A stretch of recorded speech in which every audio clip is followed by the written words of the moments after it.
So welcome to the video. I am back with another FPL update. Last year I did an update about a game me and my colleagues had done where we each pick a team each weekend, and if they win, you win. If they get draw, you get draw, that kind of thing. And then at the end of the season, you have a whole 38 games you've played. Right. This year we've done something different. This year we've done a draft, and I must say, much more fun. It's an FPL draft. Where you take turns to pick a player. So someone goes first, they pick Hound, next person picks Salah, etc., etc.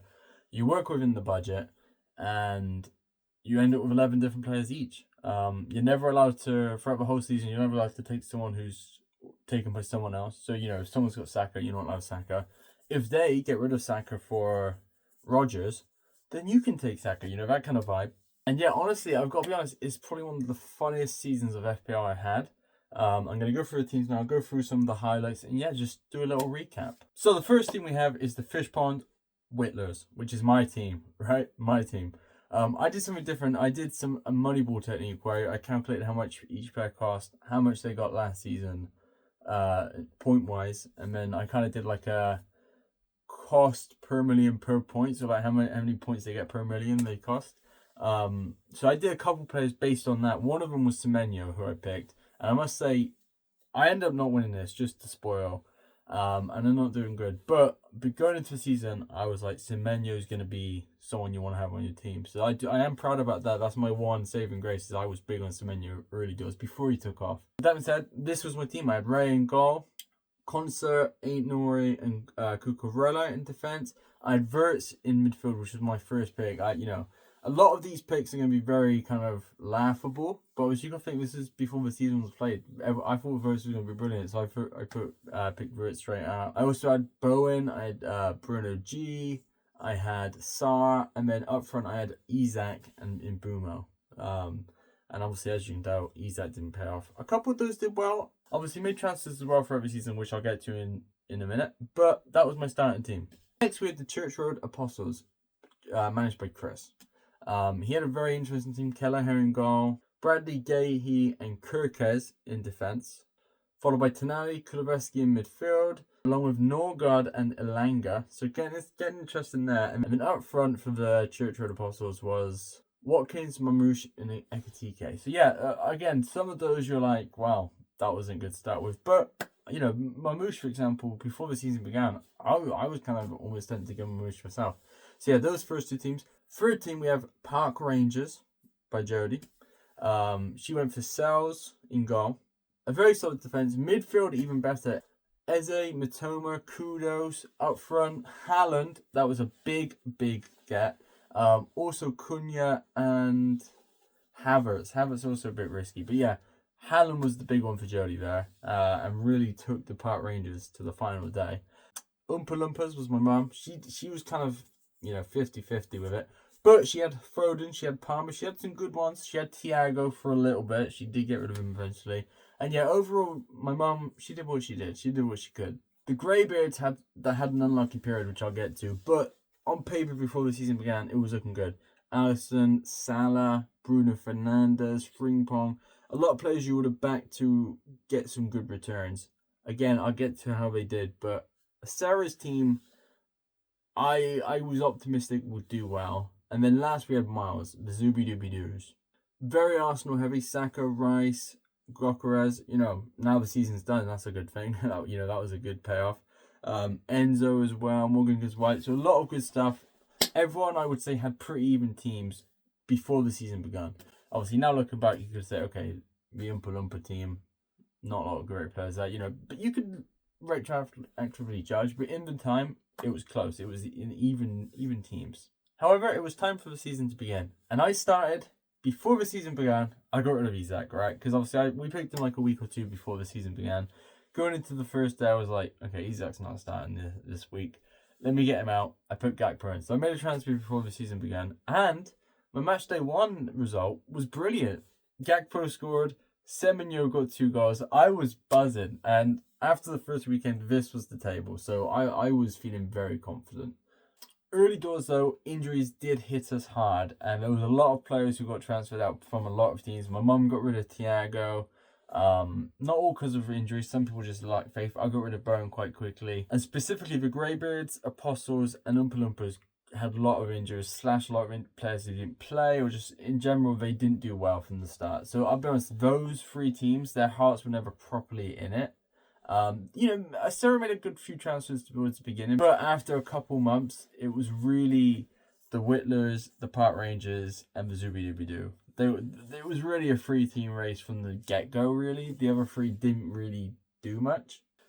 I will say, though, there was a couple big transfers that did happen. I put Isak back in quite quickly after he moved to Liverpool. That never paid off, but I stuck with him. It was kind of one of those where after like 6 weeks, I was like, well, I got to stick with him now. And also, for a long while, there was not any good strikers who were performing. Do you know what I mean? Like, striker-wise, there wasn't that many that was worth getting. And you got to think, Haaland is taken. I can't go for Haaland. Can't go for Salah. Not that I would have wanted to at that point.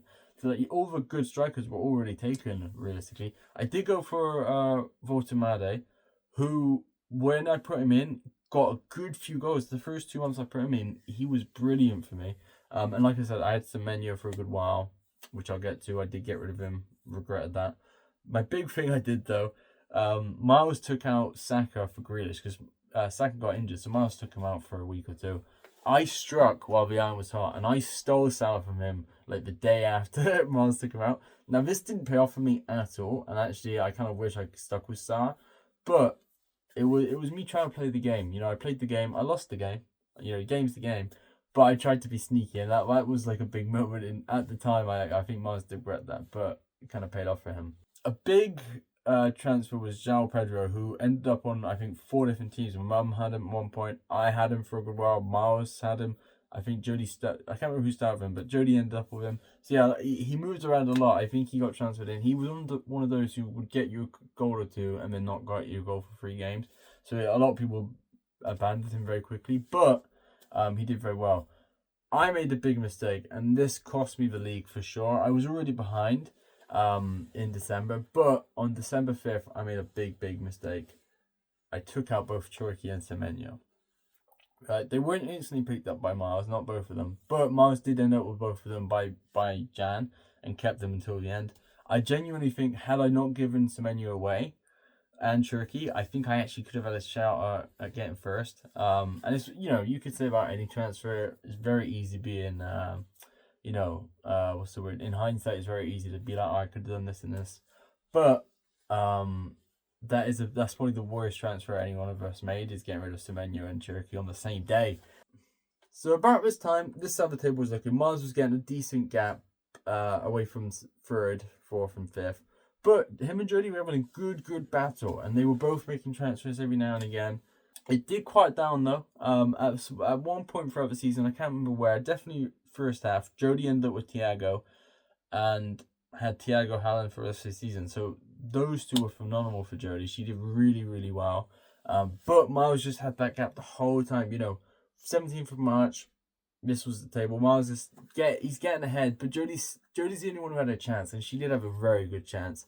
I was very happy with my 3rd. Like I said, I got rid of Semenyo, got rid of Cherokee. I kept Verts, stuck with Isak more than I should have. So I kind of shot myself in the foot, if I'm honest. But there was a Hail Mary. Jody and Miles both went for different subs, different this and that. And Miles won. The Zooby-Dooby-Doos are champion. Very close, though. Miles with 1,460. Jody only about 46 points behind. I was a good bit behind that, and I had a good gap between me and 4th. So yeah, the top 3 was really it. I'll be honest, really honest here. I think the series in the season would have been way funner if we had 6 managers who were all constantly changing, or trying. I feel like the fact that the bottom 3 was stuck and didn't do anything kind of made that there was less temptation to transfer, right? Because Salah was never available. Bruno Fernandes was never available. Whereas if Sarah and Chris and my mum were constantly trying to change as well, there'd be constantly little players popping up, and there'd be more of a gamble to make. So I think next season and future seasons, I'm going to switch the teams around, so there's some different people taking part that would make it more competitive, I think. But with that being said, Miles, he did really well. He took the crown this season. Some more fun things though. Golden Boot, Jodie won that quite comfortably, although the fact she had Haaland and Thiago, speaks for itself. And the other thing is that it actually lets us see our original 11's points, right? So if each of us made no transfers, me and Miles actually got less points by transferring. If me and Miles are stuck with our original 11's, we would have got more points. I would have still came third. Miles would have still came first, but we actually would have got more points had we not done anything. Jodie and my boss, on the other hand, Chris, they actually both got 300 more points from their transfers, so they actually did really well. You got to give credit to that. 300 points extra from your transfers is very good going. And yeah, just as the last little result, this are the final teams. So this is the team I ended up on. This is the team Jodie ended up on. Miles' team, Sarah's team, Chris's team, and my mum's team. So that's how all the teams ended up. And yeah, other than that, it was just great fun. And yeah, we're going to be doing this for the World Cup, which is very exciting, and we will be doing this for the next season. So I'm excited to do this. I think the draft's good. Like I said, Jodie and Miles are still going to be in it. Probably 2 more others, which I've already recruited. So yeah, a good 5 of us, I think, making these transfers would be way more interesting. But yeah, Miles has got the title right now. I'm not going to let Jodie and Miles finish out of me next season. I'm going to be out there fighting. There's no way Jodie's fluking it again. So yeah, that is our season. The World Cup will be here soon. Yeah, FPL done. Season 2 done. Boom.